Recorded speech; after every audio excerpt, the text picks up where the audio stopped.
السلام علیکم. سیٹھی سے سوال کے ساتھ میں ہوں سیدہ عائشہ ناز. میرے ساتھ موجود ہے نجم سیٹھی صاحب. السلام علیکم. ہاں جی ہوں جی. اب ہاں جی کا وقت پتہ نہیں آنا یا نہیں آنا, سمجھ نہیں آ رہی کہ ہاں جی کس نے کرنی ہے. لیکن مملکت خدا داد اس میں پورا سال شگل میلہ تو چلتا ہے. اکتوبر نومبر کے قریب جا کے کام تیز ہو جاتا ہے. ہاں یو آر رائٹ ہے نا. سیاست زیادہ تیز ہو جاتی ہے, کھلبلی سی مچ جاتی ہے اور ہر ایک کو لگتا ہے کہ کچھ ہونے والا ہے. اور جن کی طرف سے ہوتا ہے وہ بھی نہیں بتاتے کہ کچھ ہونے والا ہے یا نہیں ہونے والا, کہ سکین میں ہی پتہ چل جائے کہ کیا ہونے والا ہے. بہرحال تاریخیں دینے میں اس وقت ہر صحافی پیش ہے کہ کوئی کہہ رہا ہے 30 دن میں, کوئی کہہ رہا ہے 40 دن میں. آپ کو نقشہ بدلتا نظر ہے. صرف آپ نہیں کہہ رہے. میں نہیں کہہ رہا. جی صرف آپ نہیں کہہ رہے, باقی سب بھی یہ بتا رہے ہیں. پولیٹیشنز بھی یہ کہہ رہے ہیں کہ پیکنگ شروع ہو رہی ہے, ہونے والی ہے. 40 دن میں یہ ہو جائے گا, 30 دن میں یہ ہو جائے گا. اور دوسری طرف جو حکومتی حلقے ہیں ان کی طرف سے بھی ایسے دعوے جو وہ پورے نہیں کر پا رہے. اس سے ایسے لگتا ہے کہ جو باقی صحافی بات کر رہے ہیں فی الحال ان کے پلڑے میں وزن زیادہ ہے. آپ کی جو بات ہے نا وہ یونیک ہے کہ یہ حکومت کہیں نہیں جا رہی. آپ نے یہ کہا بہت بار. لیکن ایک اور آپ کا تجزیہ کہ جو مذاکرات کی ایک ریل گاڑی چلی ہے, جو عمران خان صاحب نے اس میں کہا کہ اسٹیبلشمنٹ اپنا نمائندہ مقرر کرے. آپ نے کہا کہ ایسا اسٹیبلشمنٹ کی جانب سے نہیں کیا جائے گا. اس کی جو پہلی علامت ہمیں دکھائی دی وہ یہ کہ محمود اچکزئی صاحب, جن کو مینڈیٹ دیا گیا تھا پہلے رابطوں کا عمران خان صاحب کی جانب سے, ذرائع یہ دعویٰ کر رہے ہیں کہ وہ اگلے ہفتے تک رابطہ کریں گے آصف علی زرداری صاحب سے اور نواز شریف صاحب سے. تو یہ اسٹیبلشمنٹ تو نہ ہوئی, پھر تو حکومت ہوئی نا. ہاں اچھا, لیکن باتیں دو الگ الگ ہو گئی نا کہ محمود اچکزئی صاحب جو ہیں وہ سیاستدانوں سے بات کرنے چلے ہیں, عمران خان صاحب اسٹیبلشمنٹ کو نمائندہ مقرر کرنے کا کہہ رہے ہیں. لیکن آخر کار پاکستان تحریک انصاف کو سیاستدانوں سے ہی رابطے کرنا پڑ رہے ہیں اگر محمود اچکزئی صاحب ایسا کرنے جا رہے ہیں.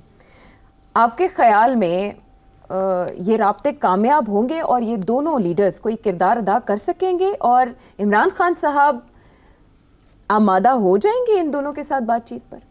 خان صاحب نے تو بڑے واضح طور پہ یہ کہا ہے کہ ان سے کیا بات کرنی ہے, وہ تو ان کی چھٹی کرانا چاہتے ہیں. وہ تو کہتے ہیں ان کو جیلوں میں ڈالیں آپ. اچھا, لیکن ایک بات ہے, نواز شریف صاحب کی تو ایک طرح سے چھٹی ہی ہے. ہاں مگر اس وقت تو نون لیگ اور پی پی کی بات ہو رہی ہے نا. اچھا, ہاں بات تو ان کی ہو رہی ہے. وہ کہتے ہیں یہ ساری سیاسی جماعتیں 30 سال سے وہ گھبرانی کر رہی ہیں, nothing to show for it, تباہ کر دیا ملک, کرپشن کی ہے وغیرہ وغیرہ. اور جو جس پروگرام کے اوپر خان صاحب شروع ہوئے تھے وہ تو اسی کو آگے بڑھانا چاہتے ہیں. سب کو جیلوں میں ڈال کے اور تالا لگا کے چابی پھینک دیں گے. وہ تو یہ چاہتے ہیں, ون پارٹی رول چاہتے ہیں. وہ کہتے ہیں کہ مورل ہائی گراؤنڈ جو ہے انہی کی ہے اور ان کو تو فارغ کرنا ہے. تو اب بات یہ ہے کہ پھر ان سے بات کیسے کریں گے, اور بات اگر کریں گے بھی تو کیا یہ بات ہوگی کہ آپ گھر چلے جائیں, مجھے آنے دیں, میں آپ کو جیل میں ڈالوں گا 3 شرائط پہ. اچھا, تو اب بات یہ ہے کہ اس لیے یہ بات جائے گی نہیں کہیں بھی. دوسری چیز کہ وہ میں اسٹیبلشمنٹ کے ساتھ صرف بات کروں گا کیونکہ ان کے پاس پاور ہے. مگر میرا یہ موقف ہے کہ اسٹیبلشمنٹ ان کے ساتھ بات نہیں کرے گی. بیکاز اگر اسٹیبلشمنٹ کھلے عام یہ ظاہر ہو جاتا ہے کہ ان کی طرف سے بات چیت شروع ہو گئی ہے تو اسٹیبلشمنٹ کمزور ہو جائے گی بہت. خان صاحب کا بیانیہ جو ہے وہ کامیاب ہو جائے گا. تو اس لیے اسٹیبلشمنٹ تو کسی صورت میں بھی خان صاحب کے ساتھ براہ راست یا ایون انڈائریکٹلی جس سے یہ پتہ چل جائے کہ اسٹیبلشمنٹ کی طرف سے یہ انیشیٹو آیا, وہ کبھی نہیں کریں گے.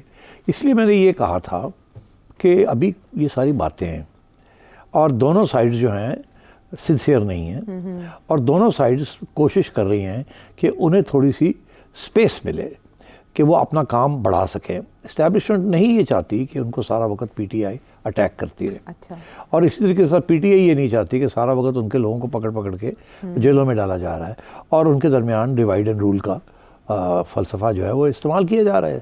اس وقت کتنے گروپس ہیں پی ٹی آئی کے اندر, اور تو یہ اس قسم کی سچویشن چل رہی ہے اور یہ تھوڑی دیر تک یہ چلے گی, زیادہ دیر نہیں چلے گی. خان صاحب اپنا موقف پھر بدلیں گے. اچھا, جب دیکھیں گے نا کہ دوسری طرف سے پیش قدمی نہیں ہوئی جس قسم کی وہ پیش قدمی چاہتے ہیں کہ اسٹیبلشمنٹ براہ راست بات کرے, کچھ بھی بات کرے, آئے تو صحیح. جیسے ہی اسٹیبلشمنٹ کا بندہ پہنچا اور یہ میڈیا نے کہا کہ جناب فلانا بندہ اسٹیبلشمنٹ کی طرف سے گیا ان کو ملنے, تو اس وقت اسٹیبلشمنٹ کی پوزیشن بہت کمزور ہو جاتی ہے, خان صاحب کی پوزیشن بڑی اسٹرانگ ہو جاتی ہے کہ بھئی آ گئے ہیں بات کرنے کے لیے. اس کا مطلب ہے کہ میں نہ ملزم ہوں نہ میں غدار ہوں. کوئی غداروں کے ساتھ تو بات نہیں ہوتی نا, ملزم کے ساتھ بات نہیں ہوتی نا. تو اب ان کے اوپر تو وہ نارمل جو سیاستدانوں کے اوپر الزام لگتے ہیں, کرپشن کے لگ گئے یا اس قسم کے الزام لگتے ہیں, مگر غداری کا الزام تو بہت کم لوگوں پہ لگتا ہے, اور جب وہ لگتا ہے تو بہت سیریس قسم کا ہوتا ہے. تو اس پہ اور یہ جو الزام لگ رہا ہے ان کے اوپر غداری کا, کیونکہ غداری کس قسم کی غداری, یہ تو نہیں ہے کہ وہ امریکن ایجنٹ ہیں, یہ تو نہیں کہ وہ انڈین ایجنٹ ہیں. یہاں تو یہ لگ رہا ہے کہ آپ نے ریاست کے سب سے ہائیسٹ ادارے کو ٹارگٹ کیا, آپ نے ریاست کو کمزور کیا, آپ نے فوج کو اٹیک کیا اور اس کی لیڈرشپ کو آپ نے اٹیک کیا. You weakened the country. یہ پہلی دفعہ یہ اس قسم کا الزام لگا کسی کے اوپر بھی. آج تک کسی بھی سیاستدان کے اوپر, نواز شریف کو یہ لگتا تھا کہ اس نے ٹارگٹ کیا ہے ایک دو لوگوں کو, یہاں تو ٹھیک ٹھاک قسم کی ہو رہی ہیں اور ٹھیک ٹھاک قسم کے نعرے لگ رہے ہیں, وردی شردی یہ وہ اس قسم کی باتیں ہو رہی ہیں جو کہ آج تک کبھی ہوئی نہیں. تو میں سمجھتا ہوں کہ یہ بات آگے نہیں بڑھے گی. البتہ سیاستدانوں کے ساتھ بات بڑھے گی, کیونکہ سیاستدان ہمیشہ تیار ہوتے ہیں بات کرنے کے لیے. وہ بات کہیں جائے یا نہ جائے, بات چیت چلتی رہتی ہے, جس کے ساتھ تعلقات رہتے ہیں, اور پارلیمنٹ چلتی ہے, کیونکہ پارلیمنٹ بھی تو ڈیبیٹنگ کلب ہے نا, وہاں بھی تو بات چیت کی اجازت ہے نا. کھڑے ہو کے بات کریں, گالیاں دیں, جو مرضی کریں, جس کو مرضی کریں, امیونٹی ہے. تو اس لیے اب اگر اچکزئی صاحب جو ہیں وہ پھر سے ایکٹیو ہونے لگے ہیں, تو وہ ایکٹیو کہاں ہوں گے؟ وہ پارلیمنٹ میں ہی ایکٹیو ہو سکتے ہیں نا. کس کے ساتھ ایکٹیو ہوں گے؟ وہ شہباز شریف صاحب کے ساتھ ہی ایکٹیو ہوں گے نا, اور کس کے ساتھ ہو سکتے ہیں, اینڈ سو آن. تو فرینکلی میں نہیں سمجھتا یہ انیشیٹو کہیں جائے گا. اسی لیے میں نے اس دن کل کہا تھا یہ آرمز لینتھ. خان صاحب تو نامینیٹ کر دیں گے کہ جی میں نے کسی کو نامینیٹ کر دیا ہے, گنڈا پور کو کر دیں گے, اچکزئی کو کر ہی دیا انہوں نے, مگر دوسری طرف سے کون نامینیٹ ہوگا؟ شہباز شریف صاحب نامینیٹ کر سکتے ہیں, اسحاق ڈار کو نامینیٹ کر سکتے ہیں, خواجہ آصف کو نامینیٹ کر سکتے ہیں, جائیے. اب مصدق ملک نے تو آلریڈی کہہ دیا میں تیار ہوں, ہماری حکومت تیار ہے بات کرنے کے لیے. تو جب بات کرنے کی بات آتی ہے تو پھر یہاں تو باتیں کب سے یہ پارلیمنٹ آئی ہے عائشہ؟ کتنے مہینے ہو گئے ان کو؟ مارچ میں تو سمجھے 5 مہینے ہو گئے ہیں. 5 مہینوں میں انہوں نے آپس سے بیٹھ چیت, پی ٹی آئی بیٹھی ہوئی ہے نا, اپوزیشن لیڈر ہے نا پی ٹی آئی, تو کیا ان کے ساتھ بیٹھ کے جو کمیٹیز بننی تھیں, جو پارلیمنٹ کی جھگڑا رہا, اس کے اوپر نہیں ابھی تک فیصلے ہوئے کہ کون سی کمیٹی پہ کون بیٹھے گا اور کون نہیں بیٹھے گا. تو یہ اگر یہ عام نارمل روٹین کا کام ہے جو پارلیمنٹ کا, جس کے اندر 30 کے قریب پارلیمنٹری کمیٹیز بنتی ہیں, آڈٹ کمیٹی بنتی ہے, فلانی کمیٹی بنتی ہے, یہ بنتی, وہ بھی نہیں بن سکی, اتفاق نہیں ہو رہا. تو یہ بات الیکشن پھر سے یہ کریں, یہ کیسے ہوگی؟ تو مجھے یہی لگتا ہے کہ یہ جیسے میں نے پہلے کہا کہ کوئی اس قسم کی پیش قدمی کامیاب نہیں ہوگی, پہلی بات. دوسری بات یہ کہ کوئی آپشن نہیں ہے, میں پھر سے ریپیٹ کر رہا ہوں, کوئی آپشن نہیں ہے اس گورنمنٹ کے علاوہ اس اسٹیبلشمنٹ کو. اس اسٹیبلشمنٹ اور یہ جو گورنمنٹ ہے انہوں نے جپی ڈالی ہوئی ایک دوسرے, جس دن جپی ٹوٹی تو دونوں گئے. اچھا, یعنی لائف لائن ہے ایک دوسرے کی. لیکن اس بریدنگ سپیس کو ڈھونڈنے کی وجہ نہیں سمجھ آ رہی کہ somebody needs to save its nose. Breathing space چاہیے to get the economy moving, تاکہ دنیا دیکھے کہ اسٹیبلٹی آ گئی ہے. ابھی اس وقت کیا پرابلم آ رہی ہے؟ جو سعودی عربیہ نے وعدہ کیا تھا, جو یو اے نے وعدہ کیا تھا, جو چائنا نے وعدہ کیا تھا, جو اور لوگوں نے وعدے کیے تھے, اربوں روپے کی بات ہو رہی تھی, وہ کیوں نہیں آ رہی؟ یہ بڑی پرابلم ہے نا, یہ کیونکہ ہمیں سخت چاہیے نا. ایک تو یہ کہ ہر ایمبیسڈر جو ہے اسلام آباد میں جو بیٹھا ہے ڈپلومیٹک انکلیو میں, وہ جو لکھ رہا ہے اپنی رپورٹس, وہ یہی لکھ رہا ہے کہ یہ تو اسٹیبلٹی نہیں آ رہی اس ملک میں, اور نظر بھی نہیں آ رہا کہ اسٹیبلٹی آئے گی کیسے. خان جو ہے ہلتا نہیں ہے, اسٹیبلشمنٹ ہلتی نہیں ہے, یہ گورنمنٹ جو ہے اس کا کوئی ارادہ نہیں کہیں جانے کا, یہ لگی ہوئی ہے. اور یہاں تک وہ یہ کہتے ہیں کہ یہ گورنمنٹ جو آئی ایم ایف کا پروگرام کر رہی ہے یہ ہے تو مشکل, بڑا ان پاپولر ہے, مگر یہ ضروری ہے پاکستان کے لیے. اگر یہ پروگرام نہیں ہوگا تو پھر جو پیسے انہوں نے واپس ہمارے کرنے ہیں وہ بھی نہیں واپس ہوں گے, کولیپس ہو جائے گا, کنٹری بینکرپٹ ہو جائے گی, ہم بھی لگے جائیں گے, ہمارے پیسے جو انویسٹ ہوئے وہ بھی لگے جائیں گے. اس لیے انڈائریکٹلی اور directly the international community is supporting this government, because ان کے بڑے یہاں سٹیکس ہیں, اور انہیں فکر ہے کہ یہاں اگر انسٹیبلٹی ہوگی. دیکھیے میں ایگزامپل دیتا ہوں انسٹیبلٹی کا. جو لوگ کہہ رہے ہیں جی گورنمنٹ نومبر میں جا رہی ہے, تو آپ کا خیال ہے کہ گورنمنٹ کے جانے سے پہلے اور بڑھے گی نہیں انسٹیبلٹی بڑھے گی تو گورنمنٹ جائے گی نا, کرائسس اور بڑھے گی تو جائے گی نا. پہلی بات, کرائسس بڑھتی ہے تو معیشت جو ہے وہ بیٹھ جاتی ہے, کام کرنے لوگ چھوڑ دیتے ہیں کہ پتہ نہیں اب کیا ہوگا, انویسٹمنٹ کریں یا نہ کریں. پھر ٹھیک ہے, تو پھر اس وقت پھر IMF اور ورلڈ بینک کہتے ہیں ہم بھی ٹھہر جاتے ہیں, پیسے آنے رک جاتے ہیں. تو یہ ایک ویشس سائیکل بن جاتی ہے کہ پہلے کیا ہوگا بعد میں کیا ہوگا, تو جو چیز آپ روکنا چاہ رہے ہیں وہ بڑھتی جاتی ہے. تو اس لیے تو وہ اگر سپوز وہ کرائسس ہوتی ہے تو کرائسس سے کیسے نکلیں گے؟ 2 طریقے نکلنے کے. ایک طریقہ یہ ہے کہ جی نئی الیکشن کرائیں, ٹھیک 3 مہینے جو ڈیمانڈ کر رہے ہیں 3 مہینے تو اس پہ لگ جائیں گے.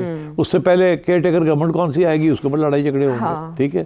پھر الیکشن کمشنر چینج کرنی ہے, خان صاحب یہ الیکشن کمیشن تو نہیں مانیں گے, پھر اس کے اوپر لڑائی جھگڑے ہوں گے, نئے رولز بنیں گے الیکشن کے. تو پھر مطلب ہے کہ 4-5 مہینے تک ہی نکل جائیں گے لڑائی جھگڑے, اور ادھر سے اکانومی بیٹھ رہی ہوگی, اور ادھر سے اسٹیبلشمنٹ کے اندر بڑا غصہ بڑھ رہا ہوگا کہ ہم تو اکانومی کو بچانے آئے ہیں, بیکاز اکانومی نہ رہی تو کوئی بھی نہیں رہے گا, نہ ہم رہیں گے نہ یہ رہیں گے, کچھ بھی نہیں رہے گا. تو that is why it is not going to be easy کہ اس گورنمنٹ کو چینج کیا جائے. ایک ہی آپشن ہے کہ یہ 5 سال جیسے بھی ہے بائی ہک اور بائی کروک یہ گورنمنٹ چلے, اکانومی کو اسٹیبلائز کرے, ٹھیک ہے, عوام کے لیے بعد میں جا کے کوئی تھوڑی سی ایز آف ہو, ٹھیک ہے. آرمی کے اندر جو اس وقت بے چینی کریٹ کرنے کی کوشش کی جا رہی ہے اس کو ختم کیا جائے, فارن ریلیشنز ٹھیک کیے جائیں. یہ بہت بڑا ایک ایجنڈا ایشو ہے. اگر آپ اس کو ابھی ادھورا چھوڑ دیں گے یا ایڈریس ہی نہیں کریں گے کیونکہ خان صاحب کو اکاموڈیٹ کرنا ہے تو یہ سب کے گلے پڑ جائے گی بات. اب یہی ایشوز ہیں. دس از وائی آئی فیل کہ خان صاحب کی جو ڈیمانڈ ہے جتنی بھی لیجیٹمیٹ ہو کہ الیکشن چوری ہو گئی, یہ ہو گیا وہ ہو گیا, تو وہ اتنی ہی لیجیٹمیٹ ہے جتنی کہ 2018 کی الیکشن چوری ہوئی تھی. تو اس وقت کی جو اپوزیشن بنی انہوں نے یہی کہا نا کہ کوڑا کٹ کرو بہ جاؤ, ٹھیک ہے جی اب چلن دو خان نو. خان صاحب تو آسانی کے ساتھ 5 سال کاٹ سکتے تھے, انہوں نے تو حرکتیں جس قسم کی کرنی شروع کر دی, وہ تو بہرحال ایسی کسی سپورٹ کسی گورنمنٹ کو نہیں ملا جتنا خان صاحب کی گورنمنٹ کو اسٹیبلشمنٹ نے سپورٹ دیا. اب انہوں نے اپنا کام خراب کر لیا ایک ضد کی وجہ سے. تو اب بات یہ ہے کہ کیا he will be allowed or to come back by this opposition and by this establishment? No. Until and unless there is a change in the establishment. Okay. Short of that, there will be no change in the politics of this country. Okay. وہ کسی صورت میں نظر نہیں آ رہا کہ وہ کیسے ہوگا, کیوں ہوگا, اس کے بعد کیا نئے رولز بنیں گے نہیں بنیں گے. اور جو خطرہ نظر آتا ہے وہ یہی آتا ہے کہ یہ سمجھتے ہیں ہم الیکشن کی طرف جا رہے ہیں. میں سمجھتا ہوں کہ ایکول چانسز ہیں کہ آپ اس کے بالکل برعکس کسی سڑک پہ چل پڑے, جو کہ بہت ہی خطرناک ہوگی. آپ الیکشن مانگ رہے ہیں, مور فریڈم مانگ رہے ہیں, یہاں تو دن بدن پولیٹیکل سپیس کم ہوتی جا رہی ہے, کریک ڈاؤنس چلنے شروع ہو گئے ہیں, انٹرنیٹ کے اوپر پابندیاں لگنی شروع ہو گئی ہیں, انفارمیشن کے اوپر پابندیاں لگنی شروع ہو گئی ہیں, نئے قانون بننے شروع ہو گئے ہیں. تو وے ول دس اینڈ. تو اس لیے میں سمجھتا ہوں کہ ریئلسٹک اگر کوئی پوزیشن ہے تو وہ خان صاحب کو پہل کرنی پڑے گی. خان صاحب کو اپنے سپورٹرز کا کہنا پڑے گا کہ وی ول, جیسے نواز شریف نے جنہوں کہتے ہیں نا کوڑا کوٹ کر کے کیا جی چلو سروائیول از مور امپورٹنٹ, بعد میں ہم ڈیل کر لیں گے, یہ ڈیل کر کے تو سروائیول کرتے ہیں. تو خان صاحب کو بھی کوئی ڈیل کرنی پڑے گی.